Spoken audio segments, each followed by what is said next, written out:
बिहार चुनाव के लिए वोटर लिस्ट अब जारी हो चुकी है, जिसको लेकर पूरी एसआईआर की प्रक्रिया की गई, स्पेशल इंटेंसिव रिवीजन किया गया। उसके बाद अब मतदाता सूची जारी हो चुकी है। कई मतदाताओं के नाम काटे गए थे, सुप्रीम कोर्ट तक मामला पहुंचा। सुप्रीम कोर्ट ने आखिरकार में आधार को शामिल करने के लिए कहा, लेकिन साथ ही यह भी कहा कि इसे डॉक्यूमेंट ऑफ सिटीजनशिप नहीं माना जाएगा।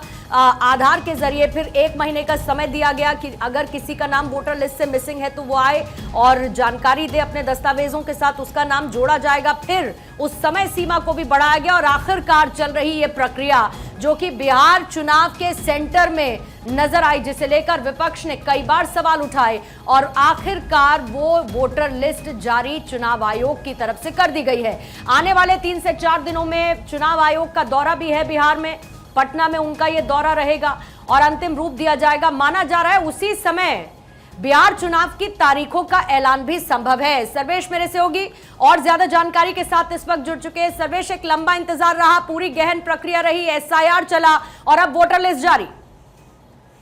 जी बिल्कुल, देखिए वोटर लिस्ट जारी कर दिया गया है और वेबसाइट पे डालने की बात थी और कहा गया था कि आज इसको वेबसाइट पे सार्वजनिक कर दिया जाएगा। तो वोटर लिस्ट जारी हो गया है। 7.89 करोड़ मतदाताओं की संख्या पहले थी, उसको अपडेट किया है और कुल 6,58,000 से अधिक लोगों ने फॉर्म सी भरकर जमा कराया था। 36,475 मतदाताओं ने नया नाम जोड़ने के लिए आवेदन दिया था। तो ये तमाम जो है अब अपडेट के साथ वोटर लिस्ट जारी किया गया है। ECI.net पर जाकर इसको देखा भी जा सकता है। जिनको भी अपना नाम अगर ढूंढना है तो वो जाकर ढूंढ सकते हैं। तो एक तरह से कहा जाए तो इस प्रक्रिया में बहुत सारे सवाल शुरू से ही उठाए गए थे। सुप्रीम कोर्ट में भी मामला गया था, वहां से भी कई सारे आदेश आए थे इस मामले में और उसके बाद अपना अपने वोटर लिस्ट। सर्वेश, मोटा कितने नाम काटे गए हैं लिस्ट में से? देखिए 65 लाख लोगों के नाम काटने की बात थी, लेकिन उन 65 लाख लोगों में ये भी बात सामने आ रही कि 6,58,000 से अधिक लोगों ने फॉर्म सी भरकर जमा कराया था। मतलब ये जो थी ये आपत्तियां थी और इसके बाद 36,475 जो है मतदाता उन्होंने नए मतदाता हैं, उन्होंने अपना नाम जोड़ने के लिए आवेदन किया था। उस तरह से कहा जाए तो ये अपडेट किया गया है। 65 लाख जो मतदाता थे उनके नाम जो काटे गए थे उसमें 6,58,000 और लोग जो है जिनको कि उनमें से घटा दिया गया है। मतलब 65 लाख में से आप मान के चलिए करीब 58 लाख लोगों के नाम काटे गए हैं। ऐसा अभी जो जानकारी मिल रही है उसके मुताबिक ही कहा जा रहा है। हालांकि पूरा वोटर लिस्ट अभी जो है वो अभी अपलोड हुआ ही है, अभी उसको उसकी जांच पड़ताल चल रही है और उसके बाद चीजें सामने आएगी। चुनाव आयोग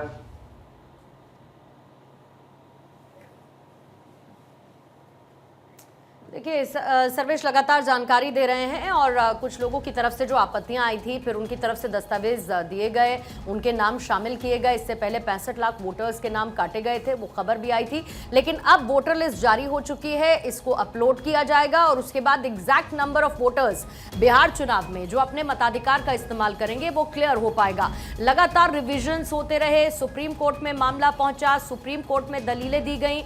एसआईआर की प्रक्रिया को लेकर चुनाव आयोग पर जो सवाल उठाए गए थे विपक्ष की तरफ से, उसमें भी ये कहा गया सुप्रीम कोर्ट की तरफ से कि एसआईआर करवाना या चुनावी प्रक्रिया को पारदर्शी और बेहतर बनाना चुनाव आयोग की जिम्मेदारी है, इसमें दखल अंदाजी कोर्ट की तरफ से नहीं दी जा सकती। हाँ, आधार कार्ड को जरूर एज अ डॉक्यूमेंट शामिल करने को लेकर आखिरकार अंतिम सुनवाई आते आते तक, जब पिछली सुनवाई हुई थी तब सुप्रीम कोर्ट ने कहा था, जिसके बाद एक डॉक्यूमेंट के तौर पर आधार कार्ड को भी शामिल किया गया था और उस आधार पर भी आपत्तियों को लिया गया, उनके नाम डाले गए। अब जो एसआईआर में नाम सामने आया उसमें 22 लाख करीब मृत वोटर बताए गए थे, 36 लाख जो है स्थायी रूप से वहां से शिफ्ट हो चुके हैं। ऐसे 7 लाख वोटर्स थे तो अलग अलग जगह पर रजिस्टर्ड थे। ये कुल मिलाकर 24 जून से 25 जुलाई के बीच पूरी प्रक्रिया हुई और उसके बाद आपत्तियां भी ली गई थी। सर्वेश, अपनी बात को पूरा करेंगे। अभी खबर यह है कि इलेक्शन कमीशन ने वेबसाइट पर लिस्ट को अपलोड भी कर दिया है। जी बिल्कुल, ECI.net पर जाकर इसको देखा जा सकता है। अपलोड अभी तुरंत किया गया है और मैंने जैसा कि बताया आपको 6,58,000 से अधिक लोगों ने फॉर्म सी भरा था। 36,475 मतदाताओं ने नया नाम जोड़ने के लिए आवेदन दिया था। तो ये तमाम अपडेट के साथ वोटर लिस्ट जारी किया गया है और माना यह जा रहा है कि चुनाव जो बिहार में होने हैं अब इसी अपडेटेड वोटर लिस्ट के जरिए होंगे, इसी के आधार पर किए जाएंगे और चुनाव आयुक्त भी बहुत जल्द बिहार के दौरे पे आने वाले हैं। माना जा रहा है कि 4 या 5 अक्टूबर को चुनाव आयुक्त जो गणेश कुमार हैं वो बिहार आ सकते हैं और उसके बाद जो चुनाव की प्रक्रिया होगी उसको शुरू किया जाएगा। हालांकि आज भी उन्होंने वीडियो कॉन्फ्रेंसिंग के जरिए अधिकारियों से बातचीत की है और तमाम जिलों के एसपी, डीएम और चुनाव पदाधिकारियों से बातचीत की है। और जो वोटर लिस्ट जिसको लेकर के काफी ज्यादा विवाद गहरा गया था, चाहे कांग्रेस हो या विपक्ष के जितने भी दल हों, लगातार वोट चोरी का आरोप लगा रहे थे और मामला सुप्रीम कोर्ट तक गया था। काफी विवादों में रहा एफआईआर की पूरी प्रक्रिया, लेकिन अब चुनाव आयोग ने फुल प्रूफ तरीके से इसको पब्लिश कर दिया है और ECI.net के जो वेबसाइट है उस पर भी इसको अपलोड कर दिया है। ठीक है, बहुत बहुत शुक्रिया सर्वेश आपका जानकारी के लिए। तो आखिरी जो वोटर लिस्ट है, फाइनल वोटर लिस्ट है, वो जारी की जा चुकी है इलेक्शन कमीशन की साइट पर, इसको अपलोड भी किया जा चुका है। यानी आप हैं वोटर बिहार के या नहीं, ये वोटर जाकर चेक कर सकता है इस फाइनल लिस्ट में। और अब वोटर लिस्ट आ चुकी है आखिरी सामने।